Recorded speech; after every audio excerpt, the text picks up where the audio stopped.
Ada 6 amalan untuk menggapai surga. Qala Rasulullah sallallahu alaihi wasallam, "Ubudullaha wahda wa la tusyriku billahi syai'a. Watruku awatarku ma yaqulu aba'ukum. Wa ya'muruna bisalah wasidku wal afaf wasillah." Apa 6 amalan untuk menggapai surga? Di sini disebutkan Imam Bukhari.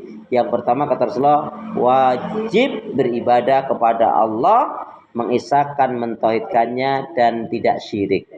Ya, wajib beribadah kepada Allah, mengisahkan mentauhidkannya dan tidak syirik. Ya.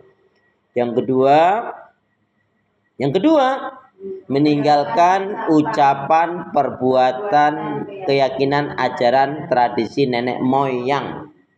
Meninggalkan ucapan, perbuatan, keyakinan, ajaran, tradisi nenek moyang yang bertentangan dengan hukum Islam. Contohnya Bu, kalau ada seorang ayah bilang, "Nak, kamu jangan nikah di bulan Muharram ini ya nak ya.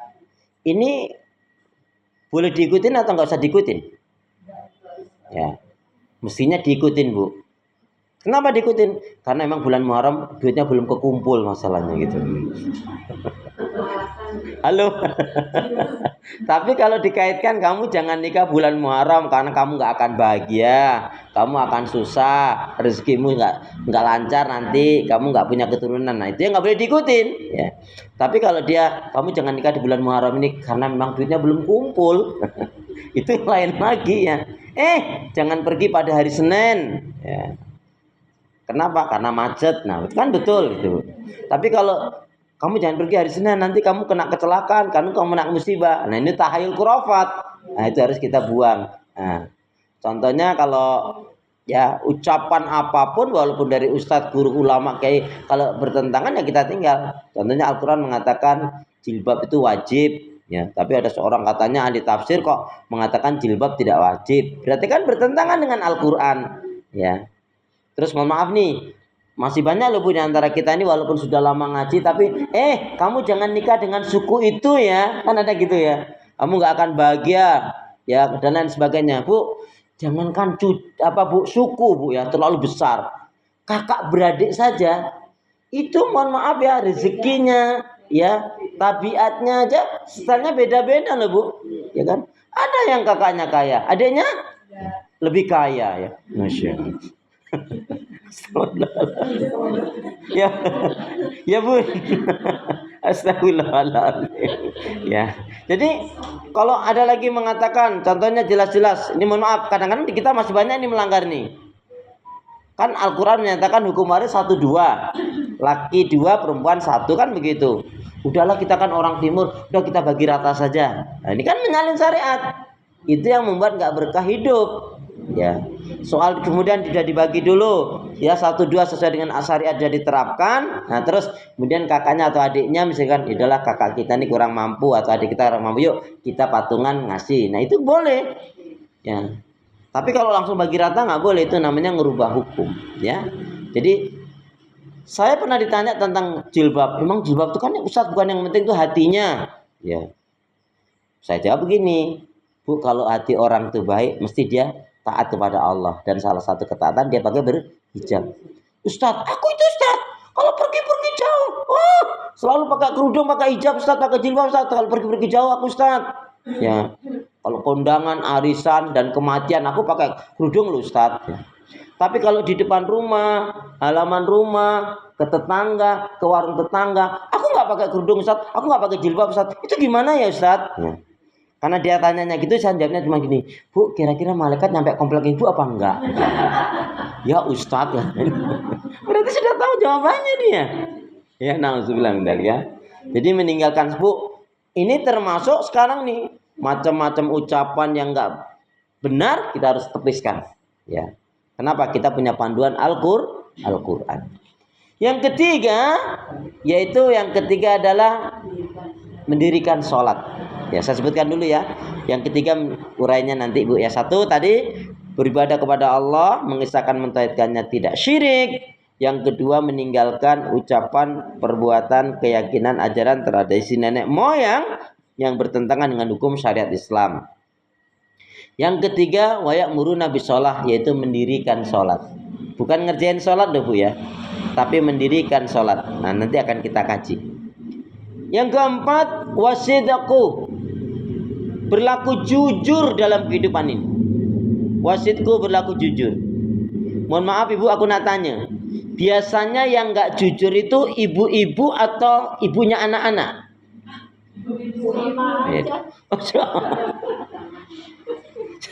Biasanya yang nggak jujur kaum istri atau emak-emak? Sama aja. Ibu-ibu, mama sama saja ya. Ya sudah. Tapi Bu, saya sekarang tanya deh. Ini serius tanyanya. Ibu, biasanya nggak jujur suami atau istri? Tenangkanlah dirimu, jangan terburu nafsu. Coba ini di majelis ilmu loh Bu. Coba yang santai aja dipikir dulu Bu. Sekali lagi saya tanya, ibu-ibu biasanya yang suka berdusta suami atau istri? Wah, dua-duanya parah banget. Berarti nggak ada yang jujur. Ya. Baik, sekali lagi, nggak apa-apa Bu. Kalau ibu tetap dengan jawaban nggak apa-apa. Ibu-ibu biasanya yang nggak jujur suami atau istri?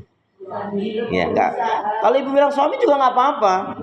Cuman kan masalahnya gini Bu, kalau ibu bilang suami Ustadz yang nggak jujur, terus ada pertanyaan selanjutnya, dulu nemunya di mana? Astagfirullahaladzim. Kan gini Bu ungkapannya, salah potong rambut nyesel sesaat, salah pilih pendamping hidup nyeselnya seumur hidup. Tapi ada kata-kata, salah pilih pendamping hidup, nyeselnya seumur hidup jika mempertahankan kesalahan dan penyimpangan. Sudah berulang kali dia salah, maafin Bu. Semakin dimaafin dia semakin menjadi-jadi juga. Dan itu biasanya digunakan manfaat oleh laki-laki yang nggak baik. Paling nanti kalau aku minta maaf, terus istri tak kasih uang, dia maafin aku. Itu masalah. Mempertahankan kesalahan dan penyimpangan itu yang membuat dirinya luka dan bisa keseret ke neraka. Ya. Makanya Bu, mohon maaf ya, kalau ibu punya teman, tetangga, sahabat, kok suaminya nggak baik, nggak sholat, kasar, ya, pelitnya 17 setan, misalnya. Ya nggak baik lah dia Bu. Ya, ibadahnya berantakan, kasar sama istrinya, akhlaknya juga nggak baik. Bu, kalau ibu punya teman, sahabat, saudara, tetangga seperti itu Bu, anjurkan teman ibu suruh buat kopi, dicampurin doa, campurin cyanida, campurin doa, biar menjadi ruqyah, biar menjadi obat. Mudah-mudahan dia dapat hidayah. Campurin cyanida. Astagfirullahaladzim. Ya, jadi yang ketiga yaitu mendirikan sholat, yang keempat berlaku jujur. Ya. Baik, nanti kita akan kaji ini ya. Yang kelima, al-afaf, mensucikan jiwa, mensucikan qalbu. Ibu ada berapa penyakit hati Bu? Aku nak tanya. Apa Ibu kalau nggak saya kasih PR saja. Tolong sebutkan 31 penyakit hati. PR-nya cuma satu loh. Ya, gimana Bu? Bulan depan ya, saya kasih PR Ibu. PR-nya cuma satu Bun, yaitu tolong sebutkan 31 penyakit hati. Dengki, Pak Ustaz. Ya, hasad, iri, dengki, dendam. Ujub, ria, takabur. Baru 5.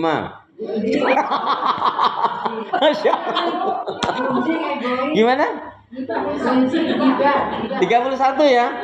Gini, bulan depan Ibu kan saya kasih PR. Tolong sebutkan 31 penyakit. Cuman satu PR-nya, Bu. Tolong sebutkan 31 penyakit. Bu, syaratnya cuma satu. Jadi ke bulan depan kalau belum dapat yang penting datang. Ngeri juga saya Bu, nanti kalau nggak datang gara-gara PR. Astagfirullahaladzim. Enggak, maksudnya apa Bu? Semakin kita tahu, ini loh maksud saya, semakin kita tahu kekurangan, kesalahan, keburukan kita itu, kita tutup Bu. Dan nanti solusinya apa? Contoh yang paling gampang. Ini penyakit hati yang paling gampang itu contohnya adalah malas dalam ibadah. Ibu pernah malas? Tanggal berapa? Bu, ternyata untuk menghilangkan malas itu gampang loh, Bu. Gimana caranya biar nggak malas? Semangat. Iya. Terus biar semangat gimana? Jangan malas. Ya, jadi biar nggak malas, semangat. Nah, biar semangat, ya itu aja, Bu. Ya. Mudah-mudahan saya ngasih PR ini, Bu. Terus Bu bilangin jangan ini. Mudah-mudahan ustadznya bulan depan lupa. Ya, insya Allah. Baik. Nah, yang kelima tadi adalah yaitu mensucikan kalbu, mensucikan jiwa. Nah, yang keenam adalah yaitu gemar bersilaturahim.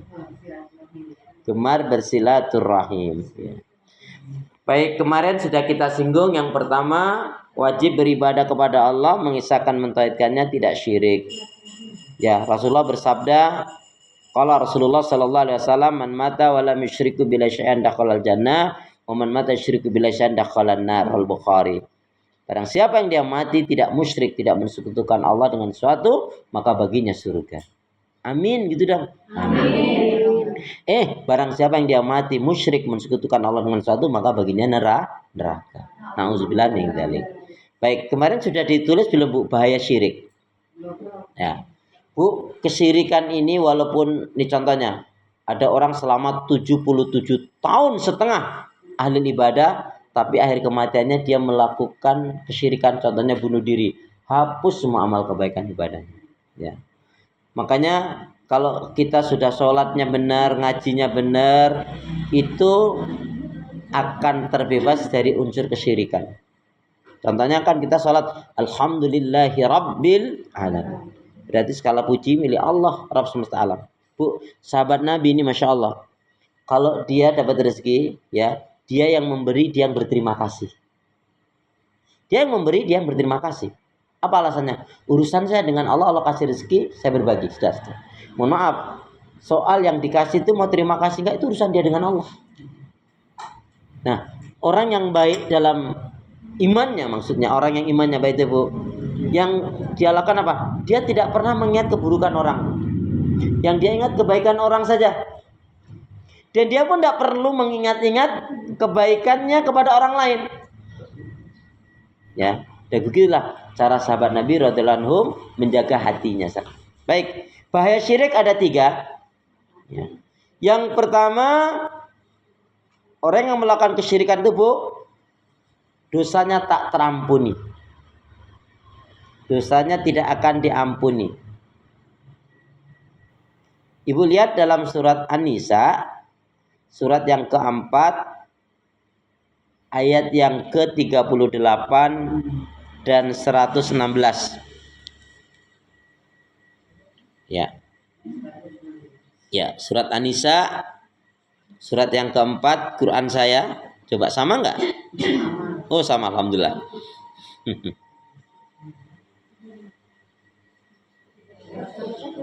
Surat yang keempat An-Nisa ayat 48 dan 116.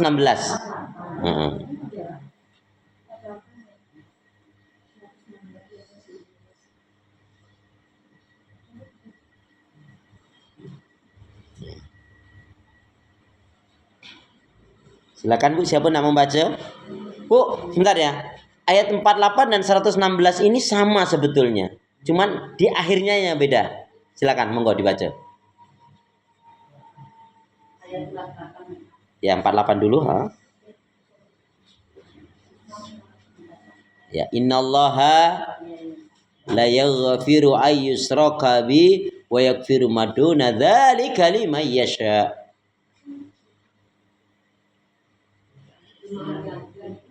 Sesungguhnya Allah tidak akan mengampuni dosa karena mempersekutukannya atau syirik. Ya. Dan Dia mengampuni apa dosa yang selain syirik itu bagi siapa yang Dia kehendaki. Barang siapa mempersekutukan Allah, maka sungguh Dia telah berbuat dosa yang besar. Nah, Bu, kalau yang 48 ini diakhiri dengan dosa besar. Tapi kalau di 116-nya, di akhirnya aja yang beda. Depannya sama. Innallaha la yaghfiru ayyushraka bihi wa yaghfiru ma duna dzalika liman yasha. Itu apa? Akhirnya apa? Dhalalan ba'ida. Jadi sama sebetulnya. Syirik itu adalah dosanya nggak akan terampuni, ya, karena dia merupakan dosa besar dan kesesatan yang paling sesat begitu. Yang kedua, ya, dampak bahaya syirik yang kedua adalah Allah akan hapus amal kebaikan ibadahnya. Ya. Allah akan hapus amal kebaikan ibadahnya.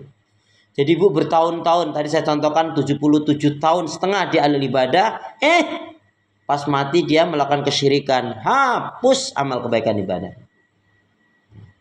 Salah satu contoh bentuk syirik itu adalah yaitu apa? Bunuh diri. Ya. Jadi orang yang bunuh diri itu orang yang sangat dibenci oleh Allah. Ya, surat Az-Zumar. Surat Az-Zumar Ibu, surat yang ke-39 ayat yang ke-65.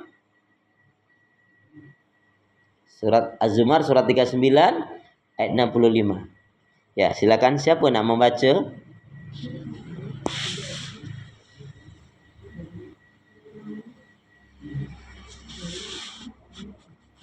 Ya. Monggo. 65. Yes, mana aja terserah deh. Silakan diskusi. Sesungguhnya Allah, jangan cepat-cepat ngapa? Sesungguhnya Allah telah diwahyukan. Telah diwahyukan. Sesungguhnya telah diwahyukan kepadamu. Iya gitu dong.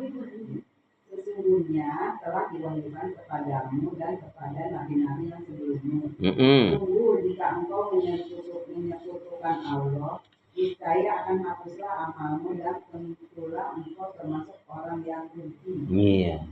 Hapus amalnya, Bu. Bu, mohon maaf ya, salah satunya nggak boleh seorang wanita mengatakan suamiku adalah segala-galanya, nggak boleh. Kenapa? Karena memang segala-galanya itu Allah. Sebab kalau suami itu adalah segala-galanya, mohon maaf loh Bu, ketika seorang suami meninggal, berarti seorang istri habis dong. Putus dong rezekinya. Tapi kan enggak nyatanya. Berapa banyak seorang istri ketika ditinggal mati suaminya, Masya Allah dia bisa berkembang ilmunya, kebaikannya. Yang dulu punya suami, mohon maaf, suaminya terlalu egois, terlalu mengekang ini, mengekang itu, nggak bisa berbuat apa-apa. Tapi setelah kematian suaminya, rezekinya lancar-lancar aja, malah pipinya makin tembem aja. Coba aja. Jadi nggak boleh mengatakan suamiku adalah segala-galanya. Termasuk nggak boleh mengatakan, mohon maaf loh Bu, ketika suaminya meninggal dia malah bersumpah, demi Allah saya nggak akan menikah lagi. Nggak boleh, nggak boleh. Kenapa? Menikah lagi halal nggak? Nah, kalau dia mengatakan dia akan menikah lagi, kan dia seolah-olah mengharamkan yang halal. Ya terus yang benar gimana?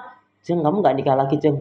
Sekarang ini saya lagi fokus untuk meningkatkan keimanan ibadah saya dan fokus untuk diri saya dan anak-anak. Ini juga lagi nyari-nyari kok sebetulnya gitu. Cuman belum nemu aja. Nah gitu. Jadi optimis. Kenapa enggak? Halo. Assalamualaikum. Iya nggak boleh Bu.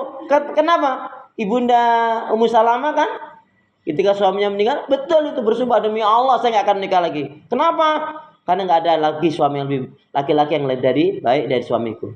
Rasulullah kemudian mengatakan, tidak boleh kamu mengatakan demikian, tapi berdoalah, Allahumma ajirni fi musibati wahlub li khairan minha. Ya Allah, berikanlah pahala kebaikan dari ujian musibah yang kau berikan kepadaku dan berikanlah ganti yang terbaik darinya. Nah Bu, ganti yang terbaiknya itu ada dua. Satu, bisa orangnya atau keadaannya. Ya. Jadi dia menikah lagi dapat suami yang lebih baik. Itu berarti orangnya, ya. Dan keadaannya, karena suaminya yang kedua lebih baik, otomatis keadaannya baik. Atau dia nggak menikah, ya, tapi ibadahnya semuanya baik. Jadi ada dua kemungkinan atau tiga kemungkinan. Tapi tidak boleh mengatakan, ya, saya tidak akan, demi Allah saya akan menikah, nggak boleh. Ya. Tapi insya Allah kalau ada yang cocok, gitu.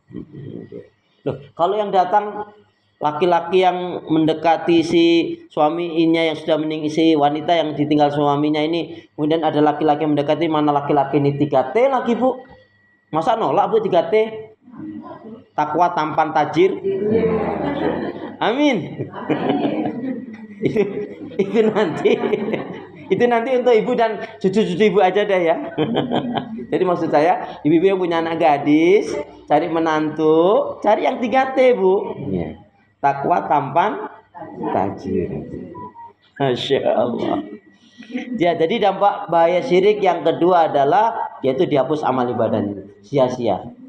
Makanya jangan sampai kita hapus amal kita, Bu, dengan riya, dengan melakukan hal yang dilarang, diharamkan oleh Allah. Jangan. Yang ketiga,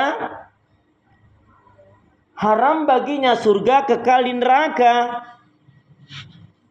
Haram baginya surga, kekal di neraka. Haram baginya surga, kekal di neraka.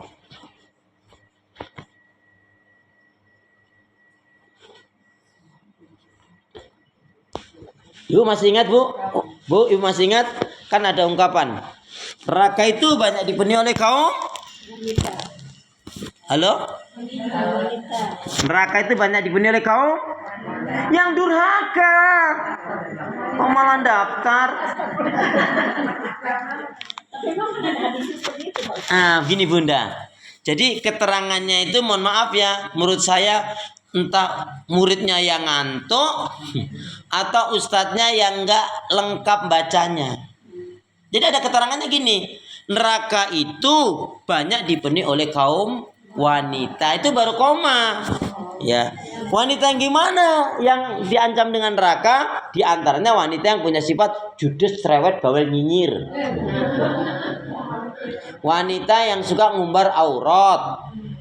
Wanita yang suka nyakitin anak mertua.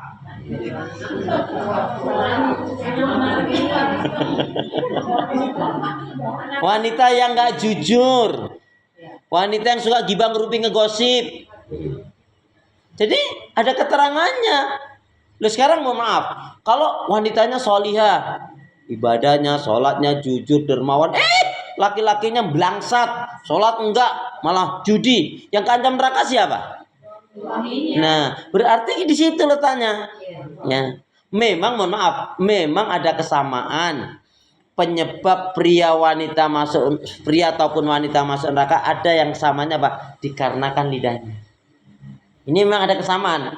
Ada kesamaan baik pria atau wanita masuk neraka dikarenakan lidahnya. Ya, karena lidah harus dijaga. Kok bertulang. Karena lidah tak bukan, karena lidah harus dijaga. Nah, itu kan ibu pernah dengar tuh ungkapan, mulutmu lidahmu adalah, ya, mulutmu lidahmu adalah surga nerakamu. Harimau di hutan sana, di Bonbin sana. Halo, assalamualaikum. Iya, makanya Bu harus bener ngaji itu ya. Jadi mulutmu lidahmu adalah surga nerakamu. Kalau ucapannya baik-baik kan dia mengantarkan ke surga. Nah begitu ya. Baik. Sekarang yang kedua, kemarin sudah meninggalkan tradisi ajaran tradisi nenek moyang sudah saya urai tadi. Kemudian yang ketiga adalah mendirikan sholat. Ya. Bu mohon maaf di poin ini Ibu boleh tarik nafas dulu sejenak. Sudah Ibu ya? Bu perhatikan. Di dalam, kalau tidak salah dalam kitabnya Imam Ahmad. Apa itu?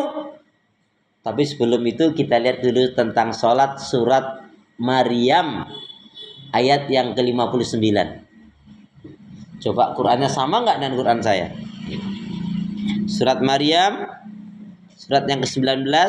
Ayat 59. Siapa nak membaca?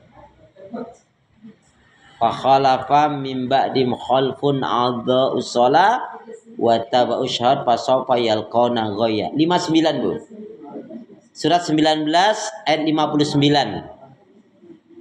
Silakan. Ya. Kemudian datanglah setelah mereka pengganti yang mengabaikan sholat dan mengikuti keinginannya, maka mereka kelak akan tersesat. Kemudian datanglah setelah mereka pengganti-pengganti yang buruk yang mengabaikan sholat, yang memperturutkan hawa nafsunya rendah, maka mereka pasti akan menemui kesesatan. Surah 19 ayat 59. Surah 19 ayat 59. Fakhalafa min ba'dim khalfun adza'u shalah wa tabau syahwat fasawfa yalqana ghayya. Ibu, Masya Allah Bu, ayat ini dijelaskan oleh Ibnu Abbas. Ya, tadi kan artinya maka akan datanglah pengganti yang buruk, yang mengabaikan sholat, yang memperturutkan hawa nafsu rendah, maka mereka pasti akan menemui kesesatan. Nah, kata Ibnu Abbas tentang ayat ini bagus sekali Bu. Beliau mengatakan,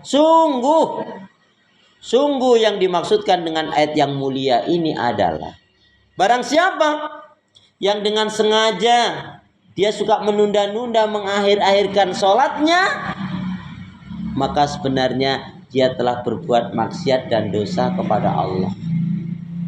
Saya ulangi, sungguh yang dimaksudkan dengan ayat yang mulia ini adalah barang siapa yang dengan sengaja dia suka menunda-nunda mengakhir-akhirkan sholatnya, maka sebenarnya dia telah berbuat maksiat dan dosa kepada Allah. Alhamdulillah, ibu-ibu yang di sini alhamdulillah sholat duhurnya nggak ada yang jam 1. Amin. Jam 2 mah banyak. Astagfirullahaladzim. Bu, loh ada loh Bu. Ada ngakunya muslimah, tapi dengar azan kaget ada. Allahu Akbar, Allahu Akbar. Ya Allah, azan. Gitu. Ya kalau terus ambil air wudhu sih bagus ya. Enggak, ada lagi yang lebih parah. Udah bagus nih ibu ini di dalam rumah. Allahu Akbar, Allahu Akbar. Mestinya kan ambil air wudhu terus sholat kan? Enggak. Dia malah keluar rumah nemuin tetangganya bilang apa? Ceng sekarang adanya cepet ya Ceng ya. Kurang kerjaan banget ini. Astagfirullahaladzim ya. Masya Allah. Ya. Baik Bu, nah tadi Ibu udah tarik nafas kan tadi Bu, dalam kitabnya Imam Ahmad kalau tidak salah bunyi ini. Perhatikan betul ini Bu. Sholatnya kaum wanita, sholatnya kaum istri tidak akan diterima oleh Allah Subhanahu Wa Taala kalau pada hari itu dia menyakiti, membuat marah, membuat jengkel suaminya. Ulangi Ustaz, mau senang banget saya ngulangin ini. Sholatnya kaum wanita, sholatnya kaum istri tidak akan diterima oleh Allah Subhanahu Wa Taala kalau pada hari itu dia menyakiti, membuat marah, membuat jengkel suaminya. Deal? Waduh. Gimana Ustaz kalau sebaliknya gitu? Gimana Ustaz kalau sebaliknya suami membuat marah, membuat jengkel istri? Ini jawabannya Bu. Ustaz gimana kalau sebaliknya suami membuat marah, membuat jengkel istri? Jawabnya apa? Bunga mawar dua kedondong. Sabar dong.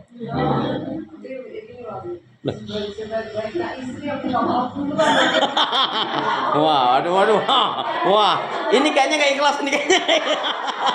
Masya Allah. Bu, gini. Enggak, Bu, itu tadi jawaban rumor kok, Bu. Ini jawaban yang sebenarnya. Gimana Ustaz kalau sebaliknya suami yang buat marah, buat jengkel nyakitin istri? Ini yang jawabannya sebenarnya. Bu, kalau ada laki-laki suami kok nyakitin, nyusahin, lantarkan istrinya, maka dia dipandang laki-laki yang buruk. Laki-laki yang bersalah, berdosa besar, dibenci oleh Allah. Dah, puas. Nah, tuh. Masya Allah ya. Makanya ya suami istri itu harus saling mencintai karena Allah. Sehidup sesurga. Mau sampai mati aja sih.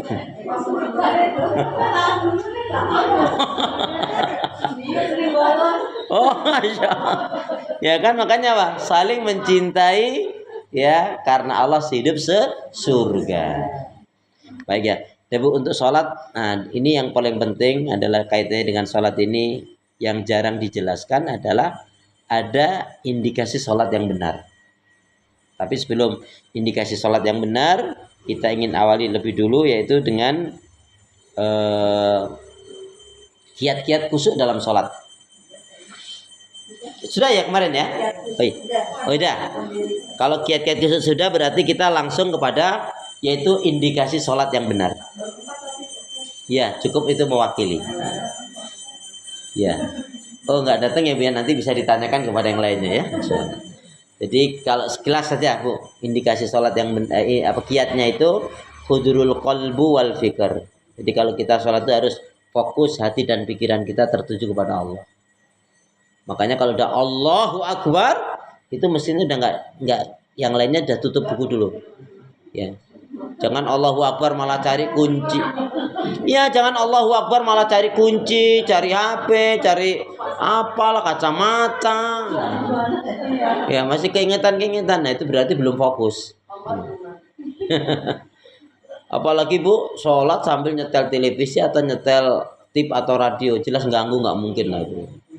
Wong ibu nggak nyetel aja, tapi tetangga ibu itu kalau ibu lagi sholat dia nyetel dak duk dar, itu bisa keganggu kok gitu. Ini saya ada cerita Bu, tetangga itu yang ngontrak samping rumah itu, seberang rumah tapi kan dekat. Itu kalau jam-jam siang itu Bu, itu selalu yang dia setel itu lagunya Mansur. Jadi kalau ada asal udah lepas zuhur Bu, ya 12:30 atau jam 1 gitu. Kalau kadang-kadang kan kita pas pulang nggak pas bisa dari perjalanan sampai rumah sholat itu kalau denger lagu itu kan kebawa juga Bu, kebawaannya ganggu juga itu loh. Mana siang-siang lagunya lagu Mansur, kan ada lagunya Mansur yang siang-siang. Sebenarnya kalau siang tuh kurang cocok dilakukan deh Bu, yang lagunya rembulan bersinar lagi secerah itu. Masya Allah. Lah itu setiap hari disetel itu gimana Bu, nggak apa. Astagfirullahaladzim.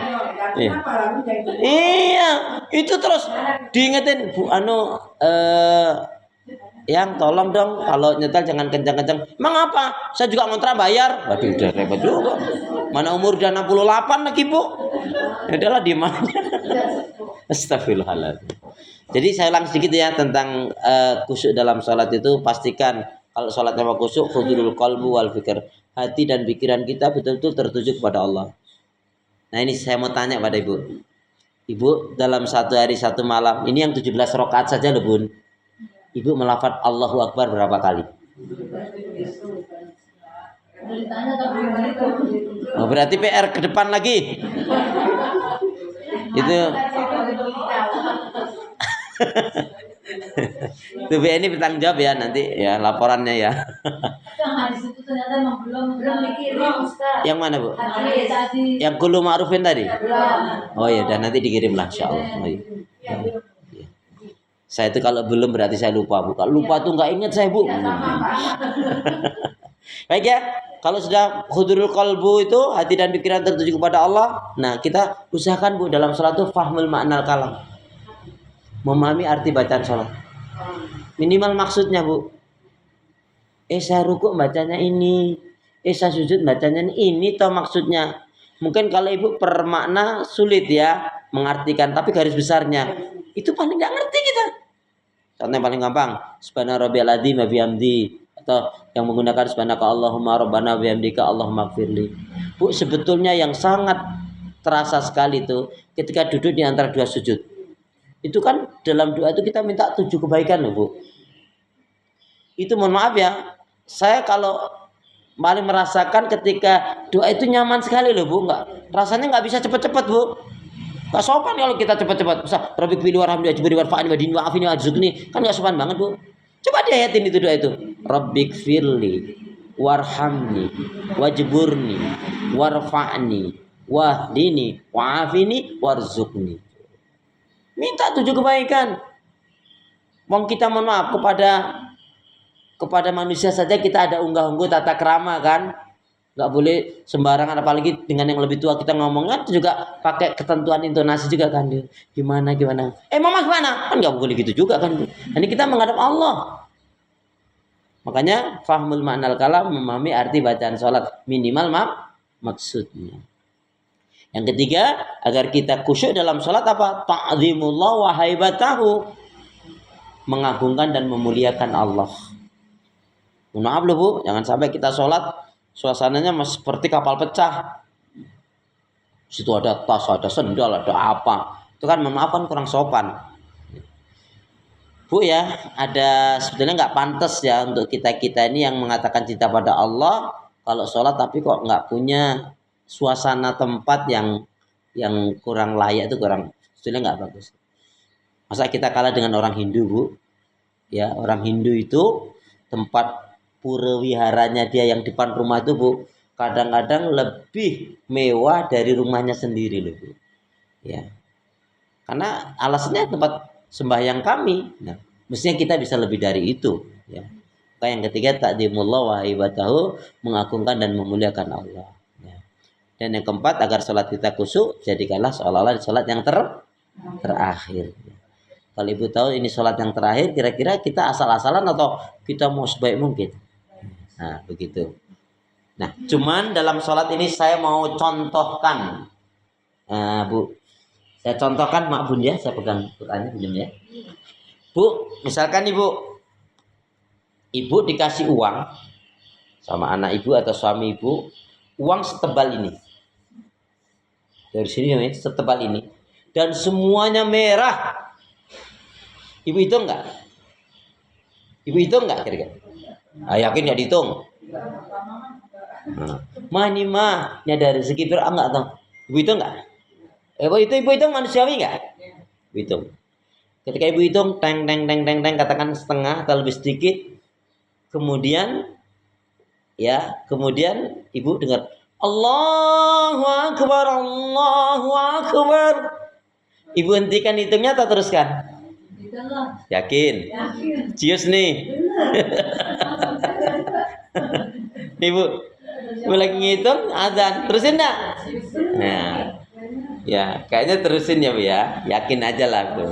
Nah sekarang ketika ibu ngitung nih, sama kasusnya, ketika ibu ngitung teng, perutnya mules. Ditinggalin enggak? Ya sudah selesai dah Bu.